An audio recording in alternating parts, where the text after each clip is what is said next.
வாழ்க வையகம், வாழ்க வளமுடன். அனைத்து உறவுகளுக்கும் இனிய வணக்கம். நாம் இந்த பதிவில் வக்கர பயிற்சி அடையும் சனி பகவானால் ராசிக்காரர்களுக்கு ஏற்படும் சுப மற்றும் அசுப பலன்கள் என்ன என்பதனையும், அசுப பலன்கள் ஏற்படுமாயின் ராசிக்காரர்கள் செய்ய வேண்டிய பரிகாரங்கள் என்னென்ன, வழிபட வேண்டிய தெய்வம் யார் என்பதனை பற்றியும் விரிவாக காண்போம். உங்கள் வாழ்வில் வளமும் நலமும் செல்வ செழிப்பும் பெற்று வாழ்வில் உயரிய நிலையை அடைய எல்லாம் வல்ல இறைவனை வேண்டி விரும்பி கேட்டுக்கொள்கிறேன். வாழ்க்கையில் கஷ்டங்களை மட்டுமே சந்தித்த சில ராசிக்காரர்களின் வாழ்க்கையில் புது மலர்ச்சியை தரப்போகிறார் சனி பகவான். இந்த பயிற்சியின் போது சில ராசிக்காரர்களை வாழ்க்கையின் உச்சத்திற்கு கொண்டு செல்ல போகிறார். ஒருவர் செய்த கர்ம வினைகளுக்கு ஏற்ப பலாபலன்களை கொடுப்பவர் சனி பகவான். சனி பகவான் மனது வைத்தால் போதும், குப்பையில் இருப்பவர்கள் கூட கோபுரத்திற்கு செல்வார்கள். மன்னராக இருப்பவர்கள் கூட முடி துறந்து நாடு இழந்து நலன் போல அலைய வேண்டியதுதான். சிவனாக இருந்தாலும் யமனாக இருந்தாலும் சனியின் தண்டனையில் இருந்து தப்ப முடியாது. எல்லோருக்கும் ஒரே தீர்ப்புதான். அரசனை ஆண்டியாகவும் ஆண்டியை அரசனாகவும் மாற்றுவார். சனி பகவான் எல்லோருக்கும் கெடுதல் செய்ய மாட்டார். அவரவர் கர்ம வினைகளுக்கு ஏற்ப பலன்களை கொடுப்பவர். சனி பெயர்ச்சியால் யாருக்கெல்லாம் பாதிப்பாக இருந்ததோ அவர்களுக்கு சில நன்மைகள் நடைபெறப் போகிறது. சனி பெயர்ச்சியால் யாருக்கெல்லாம் சாதகமாக இருந்ததோ அவர்களுக்கு சில பாதிப்புகள் உண்டாகலாம்.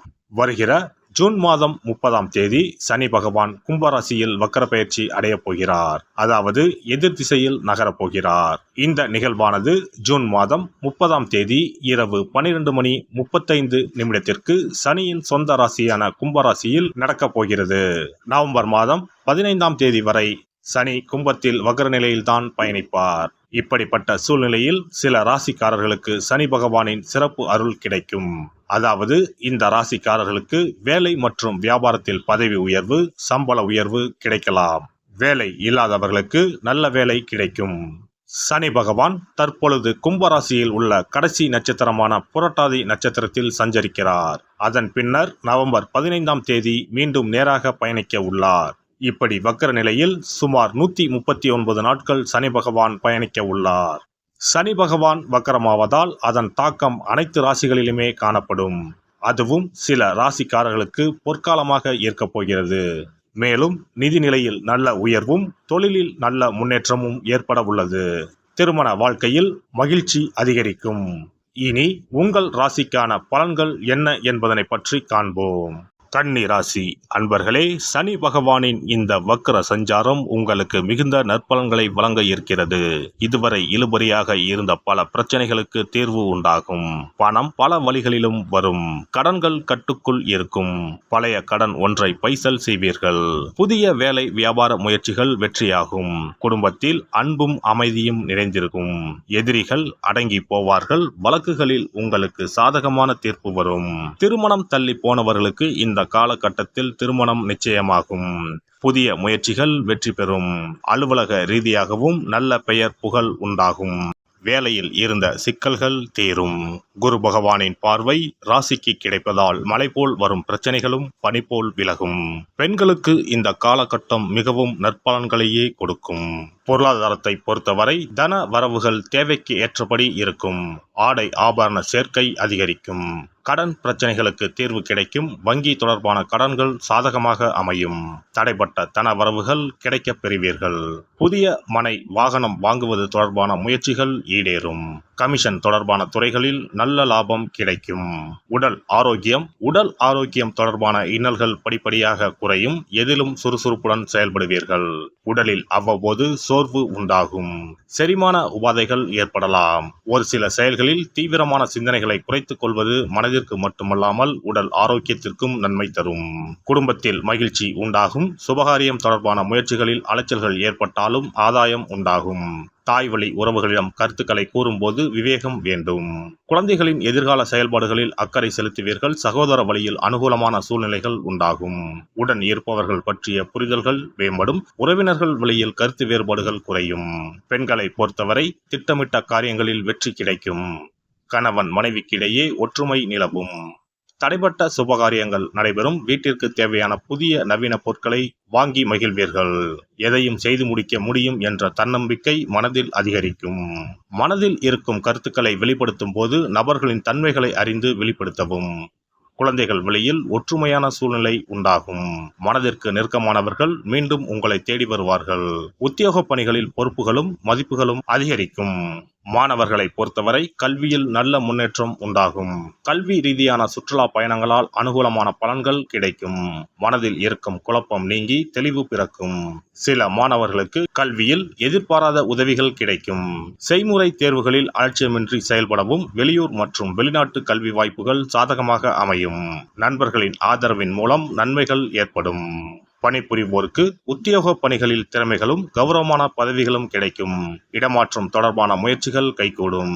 உத்தியோகத்தில் நிலுவைத் தொகைகள் கிடைக்கும். கடினமான காரியங்களையும் எளிமையாக செய்து முடிப்பீர்கள். செய்யும் பணிகளில் ஒருவிதமான சோர்வுகளும் கவனக்குறைவும் உண்டாகும். புதிய தொழில்நுட்பங்களை அறிந்து கொள்வீர்கள். வேலை நிமித்தமாக புதிய வாய்ப்புகள் தேடி வரும். வெளிநாட்டு தொடர்புகளின் மூலம் ஆதாயம் மேம்படும். வியாபாரிகள் தொழில் ரீதியாக மேற்கொள்ளும் பயணங்களால் அனுகூலம் உண்டாகும். கூட்டாளிகளுக்கிடையே இருந்து வந்த கருத்து வேறுபாடுகள் குறையும். வியாபார பணிகளில் மறைமுக எதிர்ப்புகள் விலகும். வியாபாரத்தை விரிவுபடுத்த புதுவகை சந்தை தொடர்பான தேடல் அதிகரிக்கும். வாடிக்கையாளர்களின் ஆதரவு மனதிற்கு திருப்தியை ஏற்படுத்தும். புதிய நவீன கருவிகளை வாங்குவதற்கான உதவிகள் கிடைக்கும். வேலையாட்களின் ஆதரவு அபிவிருத்திக்கான சூழ்நிலைகளை ஏற்படுத்தும். அரசியல்வாதிகளை பொறுத்தவரை சாதகமான சூழ்நிலைகள் அமையும். மக்களின் ஆதரவு கிடைக்கும். மனதளவில் இருந்து வந்த கவலைகள் குறையும். புதிய முயற்சிகளில் எண்ணிய முடிவுகள் கிடைக்கும். உயர் பதவிகளில் இருந்து வந்த காலதாமதம் விலகும். கொடுத்த வாக்குறுதிகளை காப்பாற்றுவதன் மூலம் செல்வாக்கு மேம்படும். வெளிவட்டார தொடர்புகள் அதிகரிக்கும். தவறிப்போன சில வாய்ப்புகள் மீண்டும் கிடைக்கப் பெறுவீர்கள். சிவபெருமானுக்கு வில்வ இலைகளை சமர்ப்பித்து அர்ச்சனை செய்து வர செயல்பாடுகளில் இருந்து வந்த தடைகள் விலகும். அருகில் இருக்கும் எல்லை தெய்வத்தை சனிக்கிழமை தோறும் நல்லெண்ணெய் தீபம் ஏற்றி வழிபட சிக்கலான பிரச்சனைகள் விரைவில் அகலும். சிறப்பு பரிகாரம். நவ கிரகங்களில் சனி பகவான் நீதி தவறாதவர். அவரவர் கர்ம வினைகளுக்கு உரிய பலனை தவறாமல் வழங்குபவர். பொதுவாக சனி பெயர்ச்சி என்றாலே எல்லோரும் பயப்படுவார்கள். அப்படி பயப்பட வேண்டிய அவசியமே இல்லை. சனி பகவானால் பாதிப்புகள் ஏற்படும் பட்சத்தில் பாதிப்பில் இருந்து விடுபட பல எளிய பரிகாரங்கள் உள்ளன. ஒரு கைப்பிடி பச்சரிசியை எடுத்துக்கொண்டு அதை நன்றாக பொடி செய்து கொள்ள வேண்டும். பிறகு சூரியனை வழிபட வேண்டும். சூரியனை வழிபட்ட பிறகு குளக்கரையிலோ மரத்தின் அடியிலோ உள்ள விநாயகரை 3 முறை வலம் வந்து வழிபட்டு விட்டு பொடி செய்த பச்சரிசி மாவை தரையில் போட வேண்டும். அப்படி போடும் மாவை எறும்புகள் எடுத்துச் செல்லும்.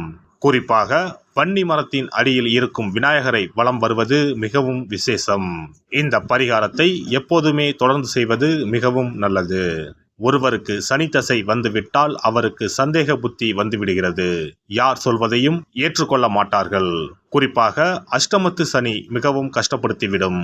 7.5 சனியின் பாதிப்பை விடவும் அஷ்டமத்து சனி மிக அதிக பாதிப்பை ஏற்படுத்தும். அஷ்டம சனி நடப்பவர்கள் சனியினால் ஏற்படக்கூடிய பாதிப்புகளில் இருந்து விடுபட பின்கூறும் நியதிகளை கடைபிடித்தால் பாதிப்புகளின் தாக்கத்தில் இருந்து விடுபடலாம். சனி தசை நடக்கும்போது எந்த செயல் செய்தாலும் தாமதமாகும். அதற்காக கோபப்படக்கூடாது. பொறுமையாக இருக்க பழகிக்கொள்ள வேண்டும். தினமும் காகத்துக்கு எள் கலந்த சாதம் வைக்கவும். பிரதோஷ பூஜைகளில் பங்கேற்பது நல்லது. சனிக்கிழமை தோறும் சனி பகவானுக்கு இரும்பு அகல் விளக்கில் நல்லெண்ணெயில் தீபம் ஏற்றி வழிபடவும். கருங்குவளை மலர்களால் சனி பகவானுக்கு அர்ச்சனை செய்து வரலாம். வன்னி மர இலைகளை மாலைகளாக தொடுத்து சிவபெருமானுக்கு சனிக்கிழமை தோறும் சாற்றி வணங்கி வழிபடவும். சனிக்கிழமை அன்று அசைவ உணவு கண்டிப்பாக சாப்பிடக்கூடாது. சனிக்கிழமை தோறும் நல்லெண்ணெய் குளியல் செய்தால் கெடுதல் குறையும். விநாயகர் வழிபாடு செய்யலாம். அனுமன் வழிபாடு சனி பகவானின் தொல்லைகளை குறைக்கும். ஞாயிற்றுக்கிழமை மாலை ராகு கால வேளையில் கால பைரவரை வணங்கி வரலாம். தேய்பிறை அஷ்டமி நாளில் கால பைரவரை வணங்கி வருவது நன்மை தரும். ஏழை மாணவர்களின் படிப்பு செலவுக்கு உதவலாம். சனி பிரதோஷ வழிபாடு செய்வது சிறப்பு. அன்னதானத்துக்கு உதவி செய்யலாம். சித்தர்களின் பீடங்கள் ஜீவ சமாதி பீடங்களுக்கு சென்று வணங்கி வழிபடலாம்.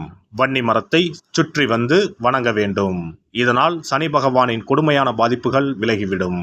பிரதோஷ காலத்தில் சிவபெருமானுக்கு வில்வ இலை கொடுத்து வணங்க வேண்டும். தினமும் ராமநாமம் ஜபித்து வந்தால் சனி பகவானின் தொல்லையிலிருந்து தப்பிக்கலாம்.